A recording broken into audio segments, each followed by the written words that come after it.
বন্ধুরা আসসালামু আলাইকুম। বাংলাদেশের সেনা সদস্যদের মারতে এখন কুকি চিহ্নের ব্যবহার করা হচ্ছে, এটাই বাংলাদেশের সাধারণ জনগণ মনে করতেছে। এই তো রফিকুল ইসলাম ভাই মাত্র 3 দিন আগেও জীবিত ছিলেন। এই রফিকুল ইসলাম ভাই, যিনি একজন সেনাবাহিনীর সদস্য, তাকে হত্যা করলো কুকি চিনরা।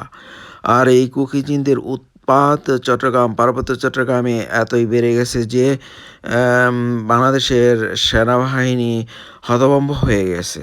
কিন্তু কথা হলো, বাংলাদেশের সেনাবাহিনীর মতো একটি শক্তিশালী সেনাবাহিনী কিভাবে হতভম্ব হয়? এভাবে বাংলাদেশের সাধারণ জনগণ খুবই চিন্তিত, খুবই দ্বিধাদ্বন্দ্বের মধ্যে আছে। বাংলাদেশের সেনাবাহিনী এতটাই শক্তিশালী যে বাংলাদেশের পার্বত্য চট্টগ্রামে যে সন্ত্রাসীরা আছে তাদেরকে ধূলিসাৎ করে দেওয়ার মতো ক্ষমতা আছে বাংলাদেশ সেনাবাহিনীর মাত্র 24 ঘন্টা সময় লাগবে এই সমস্ত সন্ত্রাসীদের ধূলিসাৎ করতে। কিন্তু কথা হলো যে বাংলাদেশের আওয়ামী লীগ সরকার কেন বিদেশিদের কথা মতো এই কুকিচিন সন্ত্রাসী বাহিনীদের প্রশ্রয় দিতেছে? আওয়ামী লীগ সরকার কি বিক্রি হয়ে গেছে ওই সমস্ত বিদেশিদের কাছে, যার জন্য বাংলাদেশের সেনাবাহিনীকে দুর্বল করে রাখা হয়েছে এই কুকিজিনদের উপর প্রভাব বিস্তার করা থেকে? বাংলাদেশের সাধারণ জনগণ এখানে খুবই চিন্তিত।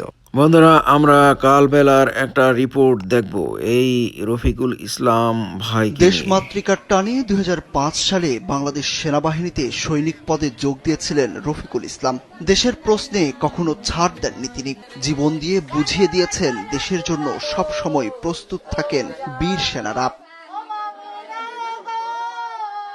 শুক্রবার বিকেলে বান্দরবানের রুমা উপজেলার পলিপাংশাপাড়ার যাত্রী ছাউনি এলাকায় কেএনএফ সন্ত্রাসীদের গুলিতে আহত হন রফিকুল। তাকে উদ্ধার করে চট্টগ্রাম সম্মিলিত সামরিক হাসপাতালে নেওয়া হলে চিকিৎসক তাকে মৃত ঘোষণা করেন। সেনা সদস্য রফিকুল ইসলামের বাড়ি নোয়াখালীর চাটখিল উপজেলার পরকোট ইউনিয়নের পশ্চিম শশালিয়া গ্রামে।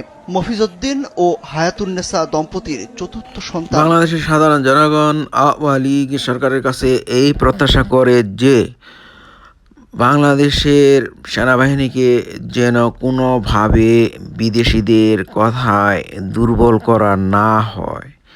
বাংলাদেশের সেনাবাহিনীকে যদি দুর্বল করা হয়, তাহলে বাংলাদেশের জনগণ এই আওয়ামী লীগ সরকারকে মনে করবে তারা বিদেশিদের পক্ষে, পার্শ্ববর্তী দেশের পক্ষে কাজ করছে। তখন বাংলাদেশের জনগণের চাহিদার খাতিরে বাংলাদেশের সেনাবাহিনীরা জেগে উঠবে নিজেদেরকে রক্ষার জন্য, বাংলাদেশকে রক্ষার জন্য।